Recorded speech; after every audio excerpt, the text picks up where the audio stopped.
In the vast stretches of the African wilderness, under a sky alight with stars, two souls found each other, Sefyu and Zahara. Their paths had crossed, perhaps not by chance but by fate's mysterious design. Sefyu, a humble young man of the village, had nothing but his hands and heart to offer. Zahara, raised in the comforts of wealth, found herself captivated by the sincerity and warmth Sefyu brought into her life. For months, they met in secret by the river at night, speaking of their dreams, their fears, and the impossible future they both longed for. Despite the differences in their worlds, they shared a bond that felt unbreakable. Zahara loved Sefyu's strength, his unshakable sense of purpose. Sefyu, in turn, found in Zahara a grace and intelligence that left him captivated. But with every night spent together, Sefyu's doubts only grew. He knew he was a man of simple means, a far cry from the life Zahara was destined for. Her family, deeply rooted in traditions, had expectations that weighed heavily on her shoulders, and Sefyu feared that one day she would regret choosing him. Every time he looked at her, he saw a future he feared he could never give her. A future full of opportunity, comfort, and dreams extending far beyond the boundaries of their village. As their love grew, so did Sefyu's inner turmoil. One evening, as they sat beside the river, Zahara sensed the tension in him. "Sefyu, why do you always look so troubled?" she asked softly, taking his hand in hers. "You're here with me. That's all that matters." Sefyu took a deep breath, his gaze falling to the ground as he summoned the courage to speak the words that haunted him. "Zahara," he began, his voice heavy with emotion, "you deserve more than what I could ever give you. You belong to a world that promises greatness and comfort, a world I could never fully be a part of. One day, you'll look around and see that I have only held you back." A pained expression crossed Zahara's face. "Sefyu, you don't get to decide what makes me happy. You're more than enough," she replied, reaching out to him. "You are the world I want, just as you are." Her voice trembled, a mix of hurt and conviction pouring out with each word. But Sefyu, torn between his love for her and his sense of duty, shook his head. "One day you'll understand," he murmured, his voice barely audible. "Your dreams are too grand for these surroundings, and I can't hold you back."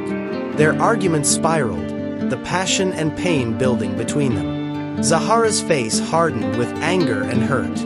"If you see yourself as a burden, then maybe you never understood my love at all," she said, her voice filled with frustration. Tears glistened in her eyes, but she held her head high, refusing to let him see her pain. She turned and walked away, leaving Sefyu alone by the river, his heart shattered. He watched her retreating figure until she disappeared into the night. The silence that followed was deafening, a void he knew could never be filled. The days that followed were heavy with sorrow. Sefyu tried to lose himself in work, but every moment was haunted by memories of Zahara. The villagers noticed the change in him. His once bright spirit had dimmed, replaced by a somber silence. He became a shadow of himself, his laughter replaced by quiet resignation. Zahara, too, struggled with the loss. She felt hollow, as though a piece of her heart had been torn away. She tried to fill the void with her family and friends, but nothing could replace the warmth and comfort she found in Sefyu's arms. Nights were the hardest.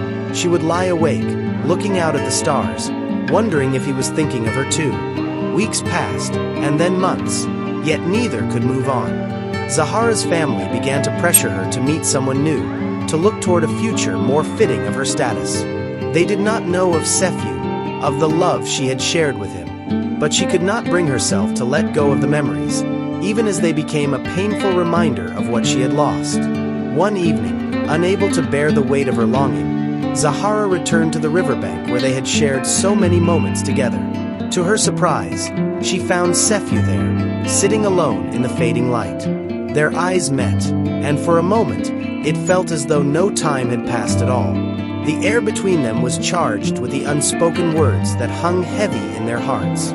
"Sefyu," she whispered, her voice barely audible, "why did you choose loneliness over love? Why did you think that letting me go was the answer?"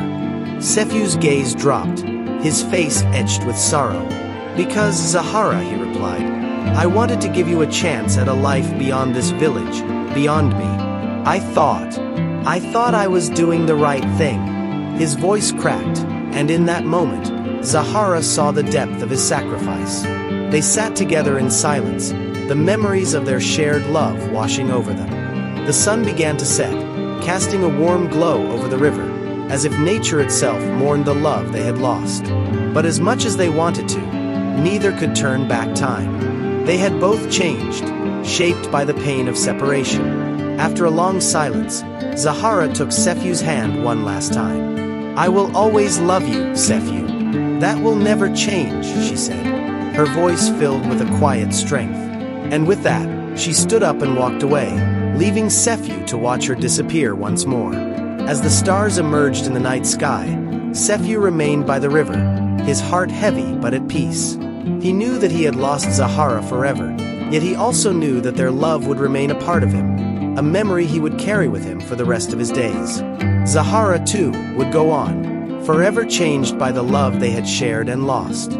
They would both find their way, but a piece of each would always belong to the other.